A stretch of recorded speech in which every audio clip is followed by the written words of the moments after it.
Camille Combal. Bravo. Enfin du talent. Merci. Alors, Camille, mon petit Camille, comme vous, notre invité est un peu un touche-à-tout, un homme polyvalent, mais lui, c'est un touche-à-tout dans les médias. Oui, c'est important de le souligner. Oui, Michel, oui, Guillaume, on le dit, fait tout, hein, presse, télé, radio. D'ailleurs, Michel, surveillez un petit peu vos fiches, la concurrence est dans la place. L'espionnage industriel n'est peut-être pas loin, puisque Guillaume travaille en face sur la matinale de Radio Classique. Ah oui. Et moi, je dois le dire, franchement, j'adore Radio Classique. J'adore parce que c'est comme toutes les radios, il y a des jeux avec des cadeaux, mais le truc, c'est que c'est toujours des cadeaux pour des fans de classique, bien sûr. Eh bien, bravo Raymond, tu as gagné, alors accroche-toi. Tu repars avec une housse de clavecin fabriquée en Alsace, petit chanceux. Un abonnement donnant à Luthier Magazine et 2 places VIP pour le concerto de flûte à bec de Rodrigo Peña. Alors, t'es content Raymond? Bah non, j'en ai rien à foutre. Mais surtout... Le Luthier Magazine, c'est important. Bien sûr, qui cartonne. Mais surtout, Guillaume, pour nous tous, vous êtes le journaliste culture par excellence, bien sûr. Il faut dire que vous avez toujours baigné dans la culture, puisque j'ai lu, même vos parents étaient galeristes. J'ai même lu, et ça c'est vrai, en 68, ils avaient organisé une manifestation des vendeurs de tableaux en colère. Alors, je voudrais dire quand même, j'ai du mal à imaginer une manif de galeristes, quoi. Bon, Il déjà- n'avait pas organisé, hein, mais elle a existé. Ils y C'était étaient. un truc délirant. Oui. Mais déjà, parce qu'on va pas se mentir, une manif de galeristes, bah, ça bloque pas foncièrement la France, on va se le dire, quoi. C'est un peu comme si... Confirme. Et demain, il y en aura peut-être une après la transparence Il y avait 40 personnes, des c'est ministres. Bah oui, mais dans l'idée, c'est comme si les merceries se mettaient en grève, quoi. On arriverait à passer outre, quoi, je veux dire. Puis surtout, ça donnait quoi les slogans dans une manif de vendeurs de tableaux, quoi.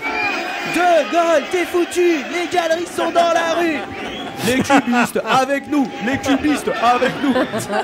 C'est exactement ça. Je vais pas haranguer les foules, quoi. Alors en revanche, Guillaume, j'ai appris un truc assez étonnant à votre sujet. Vous n'avez pas fait votre service militaire car vous avez été réformé P4, l'équivalent de à peu près fou pour ceux qui ne connaissent pas, parce que pendant vos 3 jours devant votre instructeur, vous avez cassé une coquille Saint-Jacques. On va pas se mentir, il était quand même facilement impressionnable, votre instructeur, quoi. Bon, colonel, je prends pas le risque de prendre l'aspirant du avec moi. C'est un déglingo, le gars. Ah bon, qu'est-ce qu'il a fait? Il est violent, il tape sur les gars, il fait pipi au lit? Non, mon colonel, pire que ça.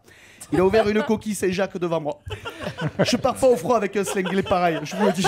C'est vrai, tout ça est vrai. Hein. C'est quoi la prochaine étape? C'est vrai, c'est vrai. Il Oui. va se faire péter une bourriche d'huîtres? Non mais attendez, vous l'envoyez au GIGN, ce taré, mais pour moi il est ingérable. Bon alors, Attends, on est réformé pour ça, Guillaume. À l'époque, comme je suis la génération du baby boom, j'étais en prep HEC, je me souviens, et en fait tout le monde était exempté parce qu'il y avait trop de monde. Ah, voilà. donc, Et après, Chercher un donc prétexte. moi j'y étais et que je voulais être exempté comme tout le monde. C'est parce pas que- ça la vérité. Et après, c'est donc moi qui l'ai la vérité. non, non, mais c'est vrai. Ah. C'est vrai. Et le type, j'avais demandé à un de mes copains qui avait 4 ou 5 ans de plus de me faire un texte, parce qu'il était psychiatre. Et le psychiatre militaire, qui était un type très bien, m'a regardé. Il m'a dit, il a lu le truc très lentement, comme ça. Il dit, mais il a quel âge, votre psychiatre? En réalité, c'est Il n'y croyait pas du tout. C'était quoi. un bidasse qui avait une tête en forme de coquille Saint-Jacques. Voilà. Il n'a pas arrêté de lui taper dessus. Et c'est pour C'est la ça. Mais chronique je vais vous dire, de c'est le Camille, truc là. que je le regrette, que je le regrette, que je regrette le plus. C'était l'époque. On croyait, et en fait maintenant, j'ai beaucoup regretté de faire ça, pas l'avoir notamment fait après. Oui, exactement. Ça paraît bizarre, mais je le regrette fondamentalement. Le coup de la coquille Saint-Jacques, t'es réformé après. Ah ouais, mais je sais tout, Ah oui, je moi. les avais achetés dans un sac en plastique et je les écrasais devant le type. C'est fou, ça.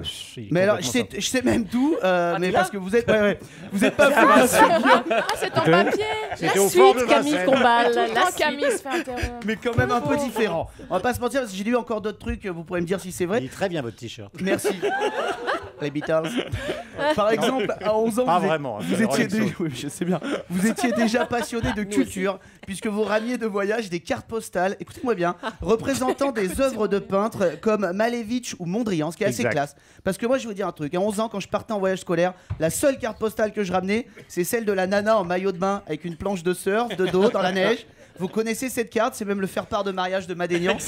Vous la voyez, son maillot de bain rouge? Alors tout de suite, on voit la différence avec les autres, Guillaume. Hein. Vos parents devaient être impatients de découvrir vos cadeaux. Alors que toi, quand tu pars en voyage scolaire, ce qui inquiète le plus tes parents, c'est pas qu'il t'arrive un accident, c'est que tu ramènes encore un dauphin en porcelaine qu'ils vont devoir mettre sur la cheminée. Et ça, c'est leur vraie angoisse. Sinon, vous le disiez, vous avez fait HEC. Non, j'étais en prep HEC, après je suis parti avec Led Zeppelin. Les dans la rue, ouais. hautes études commerciales. Mais c'est ça. Mais quand même, à 17 ans, vous étiez un rocker, blouson en cuir, cheveux longs, et vous avez fait la prep HEC. Et c'est vrai qu'un hard rocker qui tente HEC, c'est assez insolite. Dans l'idée, c'est un peu comme si Jean-Marie Le Pen prenait des cours de Zumba, quoi. Alors, si on apprenait ça, on est un peu, voilà, dans le dur. Bon, pour finir, quand même, on le sait, vous avez fait énormément de télé. Vous êtes un aventurier de la télé. Vous avez bossé sur TF1, France 2, Canal, même sur la 5. Oui. Et ça, fallait oser, hein, parce que ça n'a pas marché la 5, mais ça m'étonne qu'à moitié. Hein. Une chaîne lancée par Silvio Berlusconi, avec un mec qui croit aux extraterrestres pour présenter le journal, ça sentait quand même pas terrible. C'était Jean-Claude Bourret. Eh oui, bien sûr, on s'en rappelle. En tout cas, Guillaume, on est très content de vous recevoir aujourd'hui. Si vous voulez compléter votre collection de cartes postales, je peux vous en donner une sur laquelle il y a une nana en maillot de bain avec une planche de surf. Ça me ferait très plaisir, je l'ai en plusieurs exemplaires. Camille Combal. Merci Camille, vous êtes sur Europe 1, en direct, en public, notre invité Guillaume Durand. Camille, à revoir sur europe1.fr, sans interruption. Tous les jours, 10h-11h30 sur Europe 1. Faites entrer l'invité.